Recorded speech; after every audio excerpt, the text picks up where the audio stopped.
자, 반갑습니다. 지금 시작했습니다. 시작했습니다. 자, 반갑고요. 우리 오랜만에 본 사람도 있고요. 오랜만에 봤는데 안 반가운 사람도 있고요. 왜? 저 망했으니까. 그리고 참고로 이 영상은 여러분들 뭐 안 나오고요. 나만 나오고요. 뭐 굳이 소리를 내면 나오겠죠. 하여튼 시험 대비 10월 말쯤에 시험 뭐야? 소화도? 15일? 그럼 사람들이 한 열흘 이상 차이 나겠다. 그치? 아주 다양합니다. 지금 쌤이 아는 학교 중에 쌤이 이제 다른 데에서 선행반 들어가는 애들 중에 중딩들이 있거든. 중딩들도 중3거, 고1거 통합과학까지 선행하려는 욕심부리는 애들 있단 말이야. 거기서 이제 지구과학 파트가 들어가면은 갑자기 물리쌤이 나보고 들어가라고 하거든. 그 반 애들도 지금 시험 대비하느라고 뭐 이렇게 요새 태양계 막 이런 거 지구의 크기 측정 이런 거 하고 있는데 내용이 와.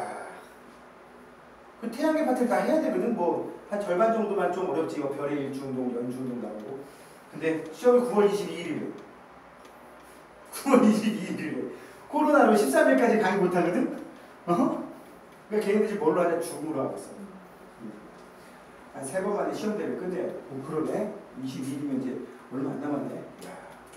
자, 우리 아무튼 146페이지 해수의 성질을 들어가 보도록 하는데요. 자, 해수의 성질은 크게 화학적 성질과 물리적 성질로 구분이 됩니다. 자, 화학적 성질에 나오는 거와 146페이지에 제일 먼저 화학적 성질이 나오고요. 화학적 성질은 주로 뭐냐면 염분에 대한 얘기야, 염분. 염분에 대한 얘기, 그 다음에 해수의 온도에 따른 뭐 용존 산소량이라든지 이런 것들에 대한 얘기를 다루게 됩니다. 자, 그래서 염분부터 하나씩 해 나갈 텐데, 자, 염분이라고 하는 건 뭐냐? 염분의 뜻부터 알고 있어야겠지. 해수 1kg 속에 녹아들어 있는 염류들의 총량을 그램수로 나타낸 것.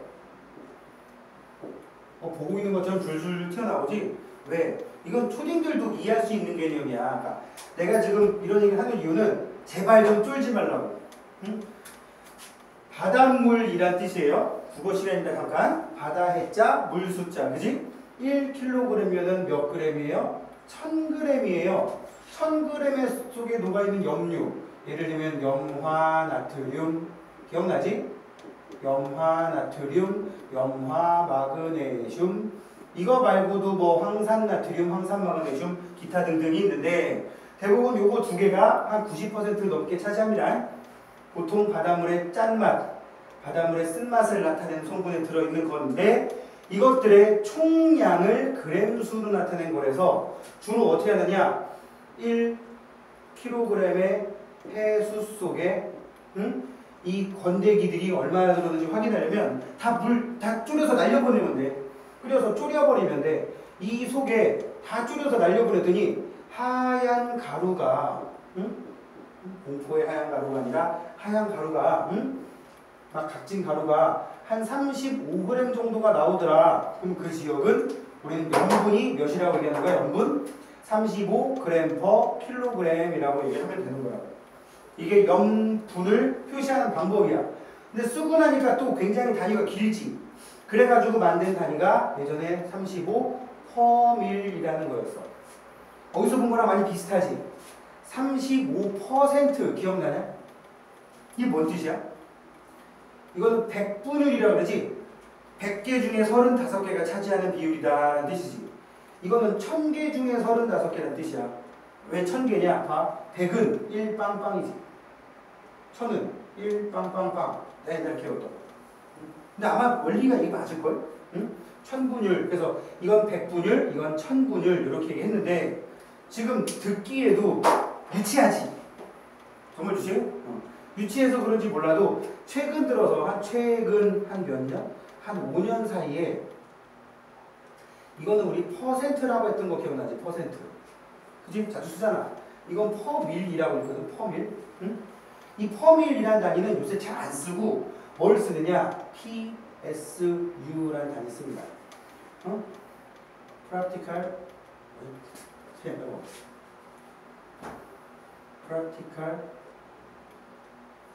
Salinity Unit.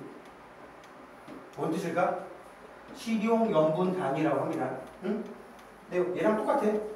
만약에 35 PSU라고 하는 게 나오면 35 per mill이라고 옛날에 얘기했던 거. 이 얘기는 이 바닷물을 1kg을 양동이로 받아가지고 그 물을 다 졸여버리면 건더기 몇 그램 나온다? 35g 나온다는 얘기야. 내가 자꾸 35를 가지고 얘기하는 이유는 뭐냐면 전 세계 바닷물 평균이 대략 이 정도 됩니다.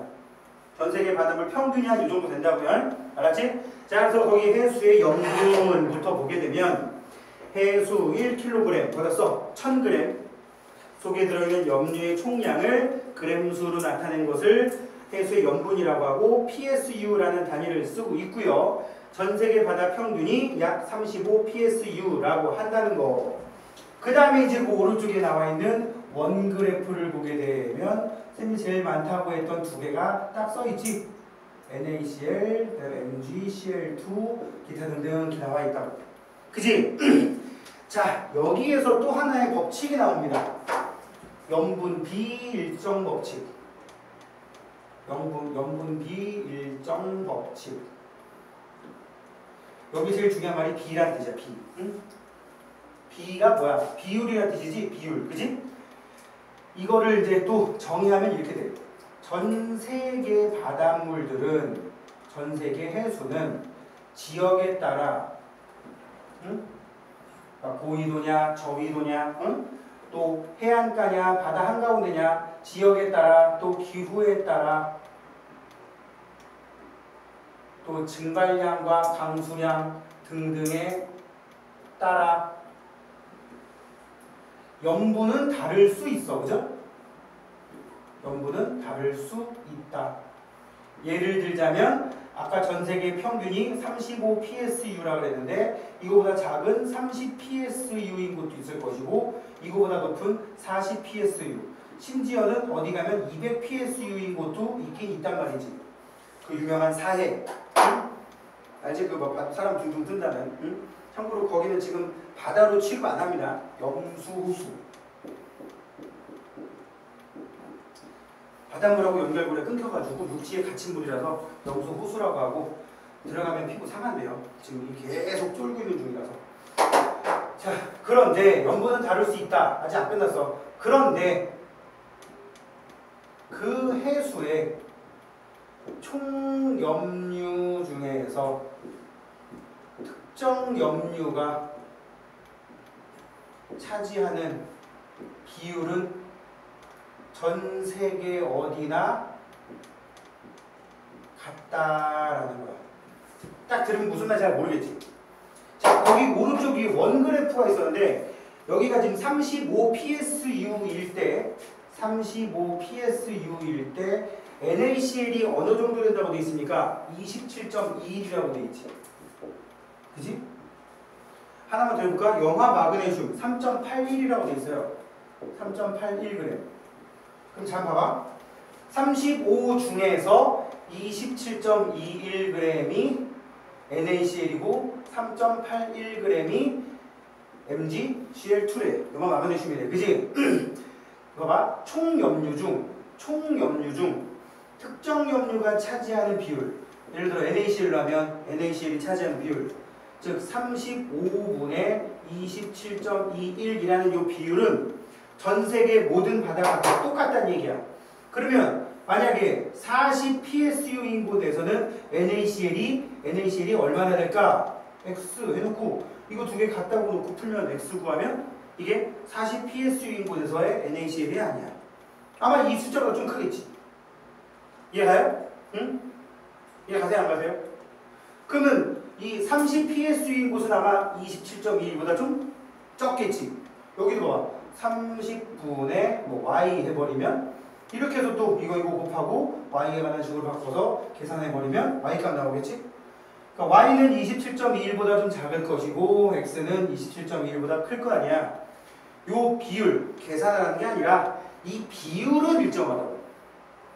짠 바다도 있어. 싱거운 바다도 있어. 응? 하지만 그 많은 양의 염류 중에 특정 염류가 차지하는 비율, 적은 양의 염류 중에 특정 염류가 차지하는 비율은 전 세계 바다 거의 다 일정하다라고 하는 게 염분 비일정 법칙이라고. 이해 갔습니까? 염분이 일정하다는 거야? 염분 비가 일정하다는 거야? 비가 일정하다는 얘기야.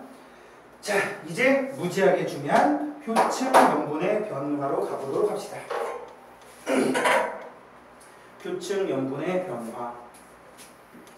이제 우리는 표층 해수하고 심층 해수에 대한 얘기를 하게 될 텐데, 표층 해수하고 심층 해수에 대한 얘기를 하게 될 텐데, 표층 해수는 심층 해수, 밑으로 가라앉고 떠오르고 하는 해수에 비해서 바람의 영향을 되게 많이 받고, 또 바깥 그 물 바깥쪽에 기상현상하고 밀접한 관련이 있다고. 응? 그 중에서도 뭐가 가장 밀접한 관련이 있냐? 두 가지인데, 태양 복사 에너지가 굉장히 세냐 약하냐 하고 관련이 있고, 또 하나는 그 지역의 강수량이 어떠냐. 봐봐, 태양 복사 에너지가 세다라는 얘기는 햇빛이 강하다라는 뜻이야. 뭐가 강하다? 햇빛이 강하다. 그지? 햇빛이 강하면 주로 저위도야, 고위도야? 저위도 지역이 강할 것이고 고위도 지역은 약하겠지. 햇빛이 거의 수직에 가깝게 들어오지만 이 동네는 햇빛이 비스듬히 들어오니까. 그지? 넓은 면적의 에너지가 분산되는 고위도 지역보다 좁은 지역의 에너지가 집중되는 저위도 지역이 태양복사 에너지가 훨씬 강하단 말이야. 여기까지 이해가지? 그럼 햇빛이 강하면 무슨 일이 생기느냐? 증발이 많이 일어나. 그럼 증발이 많이 일어나면 소금물이 점점 줄어드는 거나 마찬가지야. 그럼 물이 쫀다 그랬지, 쫀다. 물이 쫄아버리면 짜져 안 짜져? 짜져. 이 증발량하고 관련 있는 개념인 거고, 강수량은 말 그대로 비 내리는 거야, 비. 비가 많이 내리면 그 바닷물은 짜지겠냐, 싱거워지겠냐? 강수량이 많으면 해수의 염분은 어떻게 될까요? 낮아질 거예요. 그래서 결국 여기 나와 있는 표층 염분의 변화 요인은 가장 큰 영향을 주는 게 뭐라고 돼 있어요? 가장 큰 영향을 주는 거 딱 하나라고 얘기하지 않고, 가장 큰 영향을 주는 거는 증발량 빼기 강수량 값이라고 나온다. 뭐 빼기 강수량? 증발량 빼기 강수량 값이라고 얘기를 하게 된단 말이에요. 알겠습니까? 응? 자, 증발량 빼기 강수량. 그래서 이 값을 만약 요 값을 뭐라고 칠까? 뭐 Z 값이라고 치면 이 Z 값이 0보다 크다. 그럼 뭐 뜻이야 이게? 증발량이 강수량보다 많다는 뜻이 되는 거야.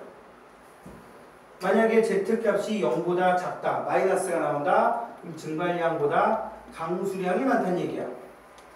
그럼 증발량이 더 많으면 이 지역은 대체로 염분이 높겠고, 다른 조건을 고려하지 않는다면 증발량보다 강수량이 더 많은 지역은 염분이 낮아지겠지. 응? 그럼 염분이 높은 지역은 증발량이 더 많은 곳이야. 그럼 이제 우리 앞에서 대기대수랑 한번 연결 지어볼까? 고기압대에서 그런 일이 많이 일어납니까? 저기압대에서 많이 일어납니까? 고기압대 비 잘 안 오잖아. 그치? 고기압 구름 소멸되면서 강수량이 적단 말이지. 응? 그러니까 예를 들어서 뭐 저위도 지역이면서 고압대인 곳이 아마 제일 염분값이 크게 나오겠지. 그치? 반대로 증발량은 적은데 강수량이 많은 추운데 증발 잘 안 일어나는 데다가 저기압대가 돼버리면 전선이 많이 생기면서 비도 많이 오겠지. 그치? 그래서 아무 생각 없이 지구 전체적으로 봤을 때, 어디로 봤을 때? 지구 전체적으로 봤을 때 가장 염분이 높은 동네가 어디냐라고 하면 선생님 적도 아닐까요? 이런 애들이 많이 나온다. 우리 앞에 대기대순환 한번 다시 한번 쓱 조그맣게 그려보면 오른쪽이 큰 부등호를 그려놓고 뭐 한다고 했지? 여기 편서풍대 반대로 반대로 한다 그랬지. 기억납니까? 적도 저압대, 중위도 고압대, 한대 전선대, 즉 저압대, 그 고압대라고 그랬어. 여기도 고압대, 저압대, 고압대. 자, 적도 쪽에는 비가 많이 와서 바닷물이 염분이 전 세계 평균보다 낮아. 응? 0도에 해당하는 지역은 염분이 낮은 편이라고. 아니 태양 복수 에너지가 셀 텐데 왜 염분이 낮을까요? 강수량이 그만큼 더 많다는 얘기지. 실제로 이 적도 쪽에 학교에 세계지리 배웠냐? 하늘 느낌 있냐? 세계지리에 보면은 적도를 기준으로 쾌펜의 기후구분 그래가지고 쾌펜이라는 기상학자가 적도를 기준으로 전 지구적인 기후가 대칭의 경향을 보인다. 적도의 열대 우림, 열대 사바나, 그 다음에 온대, 뭐 이런 식으로 쭉쭉 냉대, 한대 이렇게 사막 기후도 껴있고 그렇게 표시를 하는데 적도 쪽이 열대 우림 기후가 있는 곳이라고. 열대 우림이라는 게 뭔 뜻이야? 더우면서 비 졸라 많이 온다는 얘기지. 이런 말 쓰면 안 되니까. 비 굉장히 많이 온다는 얘기겠죠. 되게 많이. 응? 그 동네는 전 세계 평균이 보통 950mm 정도 되는데 이 동네는 막 3000mm씩 내려버린단 말이야. 응? 잠깐 동안 막 한두 시간 내렸는데 막 허리까지 차고 우리나라는. 그치? 그런 비가 여기는 늘 내리는 지역이란 말이에요. 그래서 염분이 낮은 동네에 속한다고 보시면 됩니다. 반면에 이 고기압대에 해당되는 북위 30도 부근 또는 남위 30도 부근 요런 데가 증발량은 많은 편이야. 추운 데는 아니잖아. 그치? 30도면 제주도보다 밑에 거든. 증발량은 많은데 또 고기압대라서 비는 그렇게 많이 안 와요. 물론 지역에 따라 좀 다르다 그랬어. 지금 우리 하는 건 대체로. 그래서 이 중위도 고압대에 있는 30도 부분이 바닷물의 염분이 제일 높은 경향을 보인다고.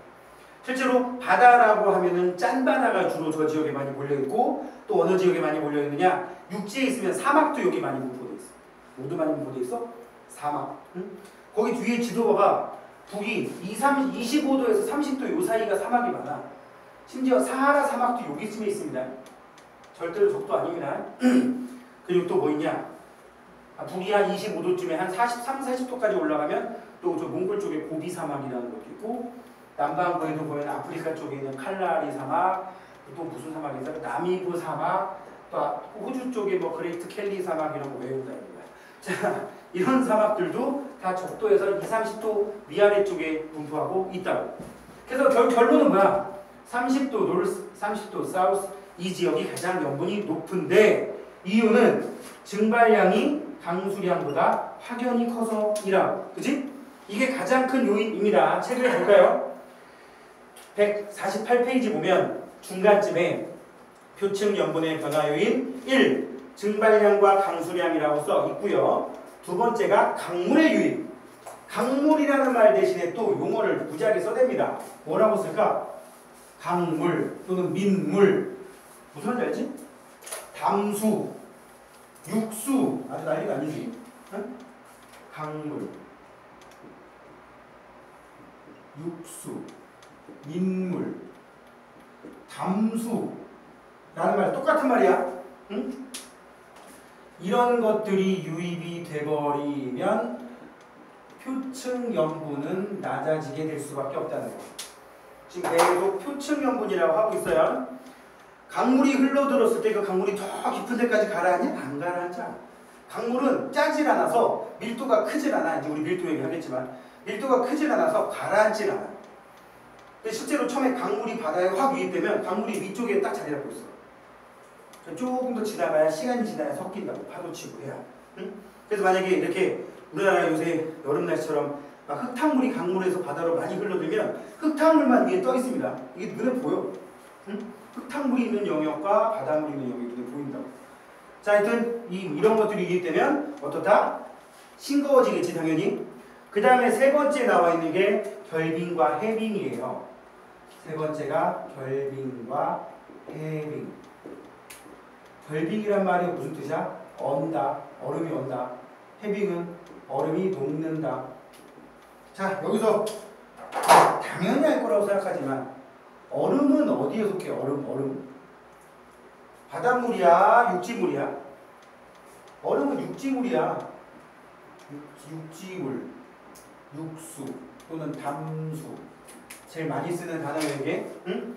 그럼 이게 얼음이 녹아서 바닷물에 섞이면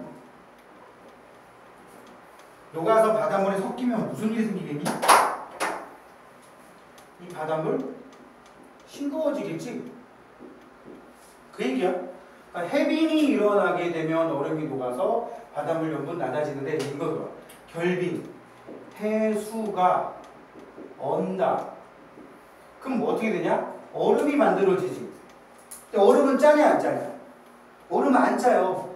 얼면서 염류들은 다시 바닷물로 빠져나온다고. 바닷물로 빠져나와. 물이 쪼는 거나 마찬가지야. 응? 소금 있잖아. 이거 실제로 실험해 볼 수도 있는데 집에서 그릇에다가 물 한 컵 정도 넣고 소금을 한 숟가락을 넣은 다음에 휘저 소금을 만들어지. 먹어봐. 짤 거 아니야. 너무 짜게 하지 말고 살짝만 짜게 뭐 티스푼으로 한 숟갈 정도 넣고 짜질 거 아니야. 그 물을 냉동실에 넣어놓고 꽝꽝 할 때까지 있지 말고 한 반 이상 얼었을 때 아직 물이 좀 남아있지.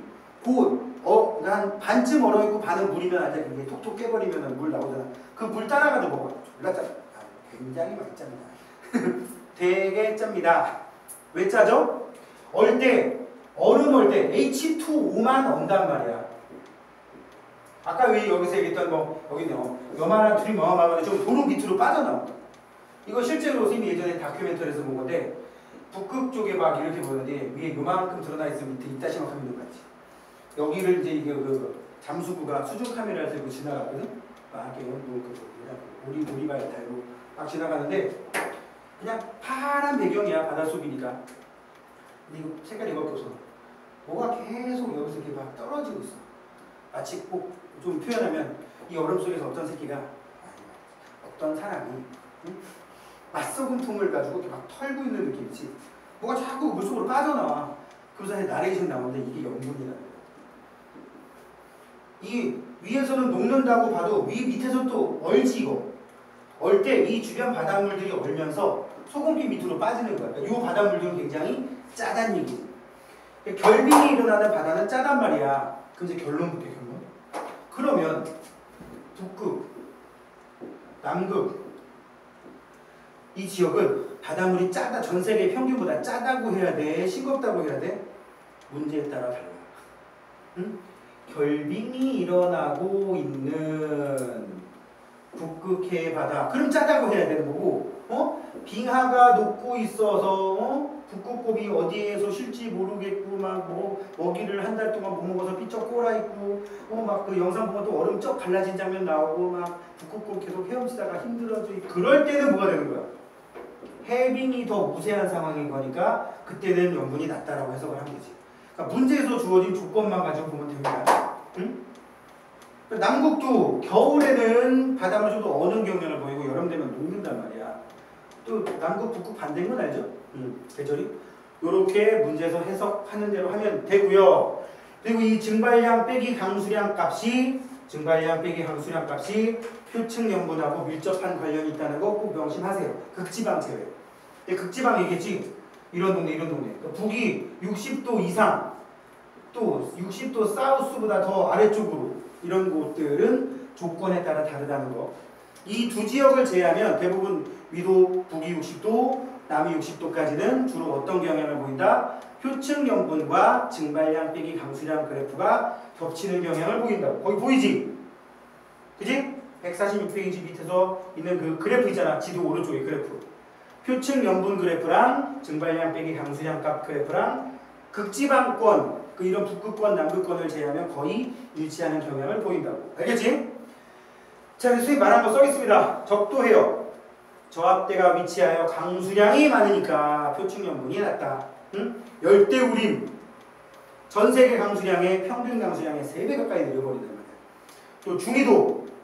고압대가 위치하여 증발량이 강수량보다 많으므로 표층 염분이 높습니다. 근데 이게 웃긴 게 있어. 염분 전 세계 평균이 아까 35라 그랬지? 그리고 아까 뭐 사해 얘기하느라고 200psu 까지 얘기했지만 이런 특이한 동계 빼고 나면 염분은 있잖아. 응? 저 전 세계마다 평균에서 플러스 마이너스 한 2, 3밖에 안 돼. 제일 짠 바다 막 세계 지도에 막 문제 보면 막 38, 37, 싱겁다 그러면 한 32 이 정도밖에 안 나온다. 그리고 이제 특별한 지역들이 이제 30 정도 찍을 때가 가끔 있고요. 응? 여기도 보면은 세계 지도상에서 염분이 적도 해역은 염분이 낮다라고 되어 있는데 한 34 정도지? 33도 좀 있고요. 그지? 근데 37.3, 37 요런 데가 좀 높지. 저기 그리고 중동 지역에 가면 38 정도, 41도 가끔 있고요. 그런 동네는 워낙 기후적인 이유도 있으니까 건조 기후라서 그렇게 생각하시면 되겠고, 그 다음에 극지방 다음 페이지 보면 극지방은 증발량이 적고 빙하가 녹는 지역이라면 염분이 낮고 만약에 결빙이 일어나면 염분이 높다. 거기가 어디라고는 지금 제대로 얘기해 주는 게 아니라고요. 그리고 대서양 해역, 태평양 해역보다 표층 염분이 좀 높게 나온다. 다시 왼쪽 페이지 지도를 보면 대서양 쪽이 태평양보다는 한 1에서 2 정도 높게 돼 있습니다. 그죠? 대서양이 어딘지 알지? 응? 여기 미국하고 유럽 사이 여기. 응? 우리나라가 끼고 있는 이 우리나라하고 미국 사이는 태평양이고 사람 큰일 나. 왜 그러냐면 태평양 쪽에는 육지에서 유입되는 강들이 굉장히 많은데 대서양으로 유입되는 큰 강들이 많지가 않답니다.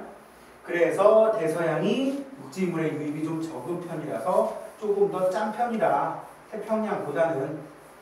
그 다음에 나와 있는 데이터가 뭐예요? 대륙의 연안 지역. 대륙의 연안 해역은 염분이 높대 낮대? 대륙의 연안 해역에서 바닷가라는 뜻이야. 바닷가. 바닷가 해역은 염분이 좀 낮다고. 왜 그러냐? 강물이 유입되는 것도 있고요. 지하수도 유입됩니다. 거기 뒤에다 써봐. 강물 유입 써있지. 육지로부터 담수가 유입되므로 이 담수가 강물도 되지만 지하수도 가능하다고.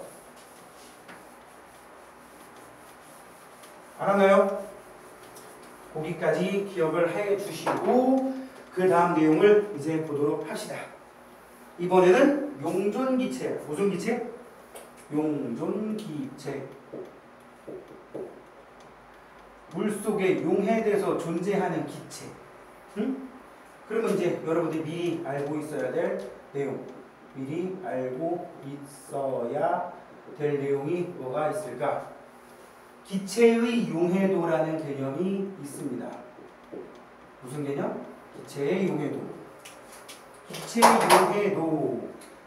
용해도라고 하는 거는 용해도가 크다 그러면 많이 녹는다. 잘 녹는다는 뜻이고 용해도가 작다 그러면 조금밖에 안 녹는다는 뜻인데 일반적으로 온도가 높은 물에 물질을 넣어서 녹이면 좀 많이 녹는 경향을 보입니다. 그지? 차가운 물에 설탕 넣을 때랑 따뜻한 물에 설탕 넣을 때랑 따뜻한 물 조미료도 많이 들어가잖아. 그런데 그런 이제 기체는 그래서 산소라든지 이산화탄소라든지 이런 기체는 수온이 높을수록 많이 못 녹아. 까놓고 사이다 끓이면 어떻게 돼? 다 날라가. 녹아있지 못하고 나가버린다. 그치? 그래서 이거를 이제 어려운 말로 기체의 용해도는 온도에 반비례하는 경향을 보인다. 응? 라는 얘기인데 바닷물에서도 해수의 온도가 낮을수록 또 해수의 온도가 높을수록 어디에 더 기체가 많이 녹는다?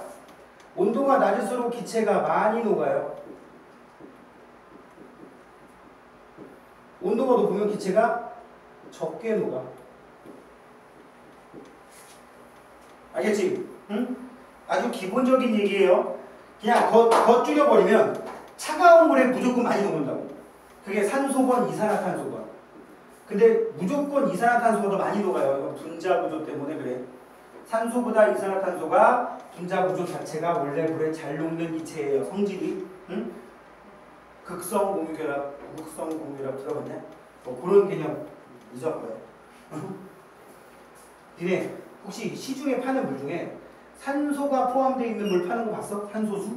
있어. 병에 O2라고 써있는. 있어. 그 병 좀 예쁘게 생긴 거. 캡슐처럼 생긴 큰 병. 그게 내가 알기로 파리 땡땡땡 이런 빵집 같은 데가 하면 팔더라고. 그지? 그 산소가 좀 정상적인 물보다 많이 들었다 그래서 이름이야. 내가 알기로는 O2라고 써있는 걸 알고 있는데, 그 다음에 탄산수 알지? 탄산수.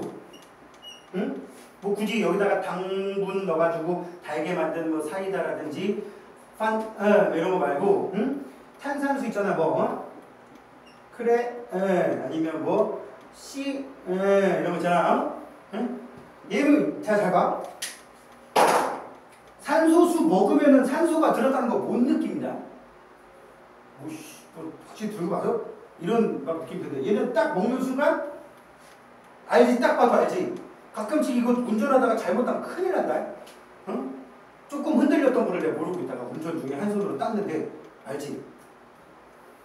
사고 날 뻔한 적 있어.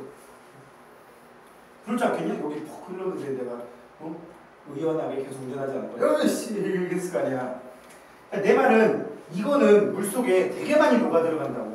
기본적으로. 그런데 여기 이제 기체의 용해도를 물어보는 거는 물속에, 바닷물 속에도 산소와 이산화탄소가 녹아 있는데 어떤 바닷물에 많이 녹아 있냐? 결론은 더 끝났어. 해수의 온도가 낮을수록 많이 녹아. 응? 근데 이제 얘하고 얘 중에서는 무조건 얘가 더 많이 녹아. 그런데 이제 이게 표층 해수냐 심층 해수냐에 따라서 달라진다는 얘기죠. 만약에 산소만 따로 본다면 표층에는 되게 많은 편이고 심층에는 좀 적은 편이에요. 그죠? 표층에 왜 많을까? 표층에 산소가 많은 이유가 뭘까요? 공기와 직접 접촉하고 있으니까. 공기가 실제로 녹아 들어갈 수도 있겠지. 그지? 거기에다가 또 뭐야? 표층은 그렇게 깊지 않은 곳이니까 식물들이 많이 살고 있어서 얘들이 광합성을 통해서 산소를 많이 생산하는 편이란 말이지. 그지? 반면에 심층에는 공기와 만날 일도 없지. 광합성이고 지랄이고 햇빛이 들어와야 광합성을 할 거 아니야. 그래서 표층보다 심층으로 갈수록 산소의 양이 적어지는 경향을 보인다. 근데 엄청 심층으로 들어가면 또 살짝 O2가 증가하는 경향을 보입니다. 이거는 이제 저쪽에 있는 표층에 있던 차가운 물이 흘러든 거야. 심층 순환이라고. 이런 거랑 상관이 없는 개념인 거죠. 그리고 이산화탄소는 어떤 경향을 보이느냐? 이산화탄소는 표층에는 적은 편이에요. 왜? 광합성으로 소비되는 양이 많단 말이지. 광합성할 때 이거를 소비해서 CO2를 소비해서 산소를 만드는 거 아니야. 그지? 그러다 보니까 심층으로 갈수록 좀 많아지는 경향을 보인다고. 왜? 광합성은 안 하지. 그렇다고 여기에 호흡하는 애들은 있긴 있잖아. 심해져 생물들. 그지? 그렇기 때문에 밑으로 갈수록 증가하는 경향을 보인다고. 자, 이게 용존 기체인데 이제 그래프 등을 통해서 한번 또 훑어보도록 합시다. 자, 용존 기체. 해수의 표면을 통해 해수 속으로 용해되어 들어온 산소, 이산화탄소, 질소 등의 여러 종류의 기체를 용존 기체라고 하고요. 그냥 산소하고 이산화탄소만 생각해도 됩니다. 147페이지 위에서 한 7, 8줄 하고 있고요. 기체의 용해도, 지금 선생님 수온에 대한 얘기는 했어. 그지? 수온이 낮을수록 증가한다는 얘기는 했고, 그 다음에 염분이 낮을수록 증가하는 거, 이거 잘 생각해봐. 용존 기체가 딱 해놓고 용존 산소를 생각해보자고. 산소가 증가하려면, 물속에 녹아있는 산소가 증가하려면 수온이 낮아야 한다. 방금 얘기했지? 그지? 또 하나 염분도 낮아야 된대요. 왜 그러느냐? 여기 물이 있는데 여기에 산소도 녹는 애고 염류도 녹는 애야. 염류. 그지? 응? 이거 잘 보라고. 이거 좀 어려우니까. 물이 있는데 이 물 속에 산소가 녹아들어 있으면 용존 산소량이라고 하고 염류가 녹아들어 있으면 염분이라고 그래. 물은 이 둘을 녹이는 녀석이야. 물질이야. 녹이는 물질. 염류하고 산소는 녹는 물질이야. 화학에서 이 녹는 물질을 용질이라고 하고 녹이는 물질을 용매라고 합니다. 얘도 이 속에 녹는 애고 얘도 녹는 애인데 지금 우리 요거 물어보고 있거든. 얘가 많이 녹으려면 얘가 많이 녹아 있으면 돼, 안 돼? 얘가 자리를 많이 차지해버리면 얘가 자리를 못 차지한단 말이야. 알았어? 얘도 여기 녹아 들어가는 애고 여기 녹아 들어가는 애인데 여기에 공간은 한정되어 있는데 얘가 많이 녹아 들어가면 얘가 못 녹는다. 이해가요? 그래서 만약에 조건이 똑같아. 20도씨의 해수야. 근데 한 곳은 38 psu고 하나는 30 psu면 어디가 더 용존 산소량이 더 높을까? 이쪽에. 염분이 낮으니까 그 자리를 산소가 메꾼다고 생각하시면 돼요. 알았습니까? 응? 근데 만약에 35 psu인데 20도씨의 해수가 있고 30도씨의 해수가 있으면 어디에 산소가 많이 녹아? 여기. 차가울수록. 염분은 똑같은 조건이 되어 있으니까. 자, 그래서 이거까지 생각하시고 또 하나는 수압 얘기 나와 있는데 압력이 크면 기체의 용해도가 커지는 거는 아주 기본적인 내용입니다. 응? 사이다 뚜껑 꽉 막아놓으면 그 속에 기체가 많이 녹아있다가 뚜껑을 팍 따서 압력이 낮아지니까 못 녹고 나오는 거잖아. 그러니까 압력이 컸으면 들어가 있었겠지. 그리고 기체는 액체보다 에너지를 많이 갖는 상태이기 때문에 어쩌고저쩌고 써있고 자, 수온이 낮은 상태일 때 물속에 잘 녹아든다. 여기 줄 그어 놓으시고 그 다음 2번 이산화탄소는 원래 산소보다 물에 잘 녹으며 거기 원래라고 써. 원래 산소보다 앞에다가 원래 썼냐? 그리고 수온 변화에 따른 용해도 변화가 더 크다. 밑에 이제 그래프를 가지고 볼 건데 그 중에 용존 산소 보통 DO라고 얘기합니다. Dissolved Oxygen 그래가지고 DO라고 하고 공기 중에 산소가 해수 표면으로 녹아 들어오거나 해양 식물의 광합성 작용으로 생성되어 공급되며 해양 생물의 흑명 활동에 반드시 필요한 기체이다. 수심에 따른 용존 산소량 방금 쌤 얘기한 건데 표층 해수는 광합성하지, 그지? 그리고 산소와 이렇게 생긴 산소와 또 대기로부터 녹아 들어온 산소가 있어서 용존 산소량이 가장 높고요. 대략 100m 정도에 해당하는 수심을 나타내고 있고요. 그 다음에 수심 한 100에서 1000m까지는 용존 산소량이 급격히 감소한다. 왜? 광합성 하는 데가 확 줄어드니까. 그지? 그다음 심층 해수 줄거 여기 두 번째 줄. 극해역에 차가운 해수가 유입되므로 용존 산소량이 점차 증가한다. 오른쪽 그래프에도 거기 동그라미 돼 있지. 수심 3000m보다 깊은 곳에. 그지? 아니 여기는 광합성하는 애가 있는 것도 아닌데 공기가 녹아 들어가는 것도 아닐 텐데 왜 산소 녹아있는 양이 늘어나느냐? 산소가 풍부한 해수가 딴 쪽에서 흘러 들어온 거예요. 여기는. 그 다음 이산화탄소 봐봐. 대기 중으로부터 해수 표면을 통해 해수에 녹아들며 해수 중에 중탄산염 이온, 보통 탄산수소 이온이라고 합니다. 탄산염 이온의 형태로 주로 이온의 형태로 존재하고요. 밑에서 5번째 줄 줄글자. 해수 표층에서는 이산화탄소가 해양식물의 광합성에 이용되므로 용존 이산화탄소량이 적다. 되니? 그리고 뭐 깊어질수록 이제 많아지는 경향을 보이지. 그런데 이제 이걸 가지고 장난칠 수도 있어. 용존 산소량 그래프 봐봐. 바로 이 빨간색 그래프. 표층이 가장 높지. 가장 높을 때 용존 산소량이 한 6 정도 되지. 단위가 밀리리터 퍼 리터야. 근데 이산화탄소는 어때? 표층이 용존 이산화탄소량이 가장 적지. 근데 제일 적을 때가 90 조금 안 돼. 그지? 산소는 무지하게 제일 많이 녹은 게 6인데 이산화탄소는 제일 못 녹은 게 조금 녹은 게 90이란 말이야. 이산화탄소 자체가 원래 많이 녹는 애라니까. 그러니까 여기서 조심해.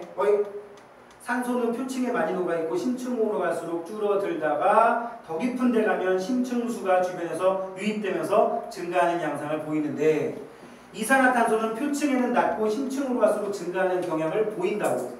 각각 따로 얘기하면. 근데 이게 문제로 이 두 개 그래프를 겹쳐놓은 다음에 이런 문제가 돼 있어. 표층에는 산소가 많이 녹았냐, 이산화탄소가 많이 녹았냐. 6이 많이 녹은 거야, 90이 많이 녹은 거야. 6이 많이 녹은 거야, 90이 많이 녹은 거야. 90. 이런 거를 물어보기도 한단 말이야. 그러니까 니들한테 관점을 살짝 돌려가지고 헷갈리게끔 만들어버린다고. 응? 알겠어? 응?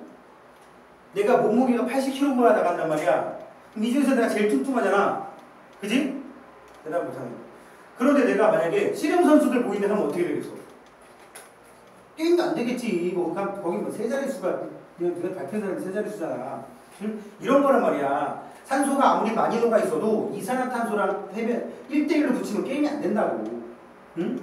그러니까 산소 하나를 딱 물어보면서 산소가 표층에 많이 녹아 있냐, 깊어질수록 많아지냐 물어보는 개념과 이산화탄소가 표층에는 적고 심층이 많다라는 개념, 그리고 이 두 개를 섞은 개념이 각각 별개라는 거야. 알았죠? 정신 바짝 차리시고요. 148페이지 문제 한번 보도록 합시다.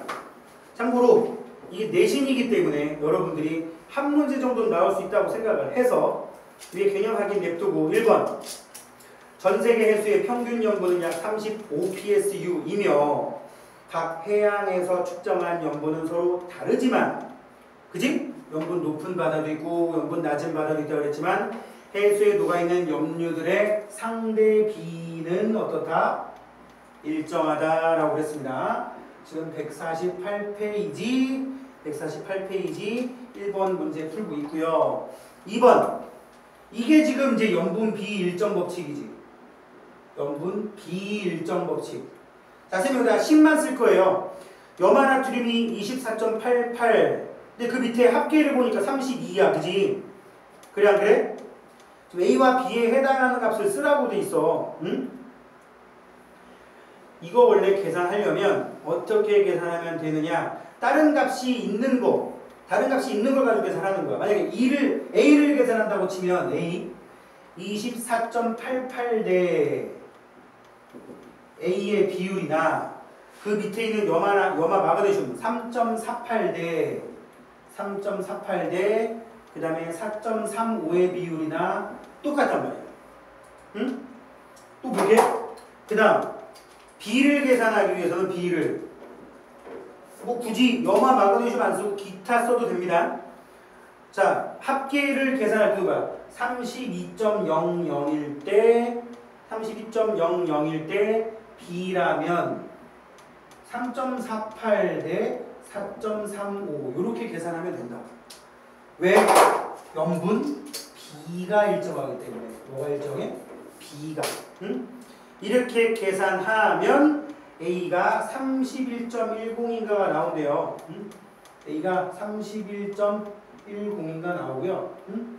B는 몇 나오냐? 계산해봐. 알았지? 10만 쌤 써줄 테니까 계산 한번 해보라. 자, 그 다음에 3번. 지금 요거 계속 비율이 일정하기 때문에 이렇게 계산해 본 겁니다. 응? 아마 학교에서 시험에 낼 때는 이렇게 소수점 두째 자리까지 낼까? 그럴 수도 있을 것 같아요.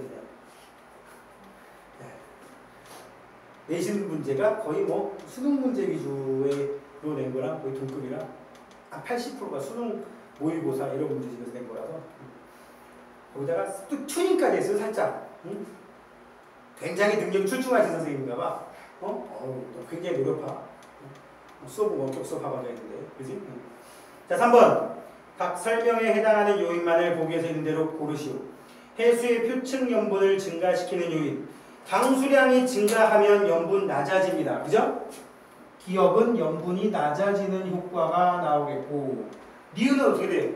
증발량 증가, 염분 높아지는 효과가 나오겠지? 해수의 결빙이면 역시 염분이 높아지는 효과가 나올 것이고, 해빙이면 염분이 낮아지는 효과. 그 다음에 강물의 유입이면 미음이면 염분이 뭐하시냐? 해빙이라고 나왔어. 염분이 낮아지는 효과. 미음은 강물 유입이니까 역시 염분이 낮아지는 효과. 그 표층 염분을 증가시키는 요인 니은하고 디귿이 되겠고요. 대륙 연안 지역의 염분에 영향을 주는 건 뭐 있을까? 대륙 연안 지역이면 강물의 유입 이거겠지. 강물의 유입. 그 다음에 극해역의 염분 변화에 영향을 주는 거는 디귿 리을 결빙과 해빙 요게 들어가겠죠. 그치? 자, 그 다음 4번에 별표해 보세요. 위도별 증발량과 강수량의 분포를 나타낸 것이다. 적도 해역과 위도 30도 해역의 염분을 비교하면 위도 30도 해역의 염분이 훨씬 높단 말이야. 이유를 얘기하면 적도보다 위도 30도 해역이 염분이 높다. 이유는 이쪽이 증발량 빼기 강수량 값이 커서. 이게 핵심이지. 엄청 중요한 겁니다. 증발량 빼기 강수량 값이 크다는 거. 적도 지역은 이거 계산하면 마이너스 나온단 말이에요. 마이너스. 강수량이 더 많기 때문에. 자, 5번. 해수에는 대기로부터 여러 종류의 기체가 녹아 들어간다. 이러한 용존 기체들 중에 해양 생물의 생명 활동에 가장 중요한 영향을 주는 기체를 이내로 고르면 산소와 이산화탄소예요. 왜? 광합성과 호흡에 영향을 주는 걸 찾는 거니까. 자, 6번. 용존 기체에 대한 설명으로 OX. 용존 기체는 대기로부터 녹아 들어간 기체만을 의미한다. 물속에서 광합성해서 존재할 수도 있지. 그지? 녹아 들어간 기체와 광합성과 호흡으로 물속에도 동물, 식물이 있으니까 그것도 의미하고요. 산소는 이산화탄소보다 무조건 해수에 적게 들어있어요. 무조건 이산화탄소가 많이 녹아 들어있다고. X구. 용존 산소량은 심층 해수보다 표층 해수에 당연히 많고요. 해양 생물은 고호흡을 하는 동안 용존 산소를 흡수하고 이산화탄소를 배출한다.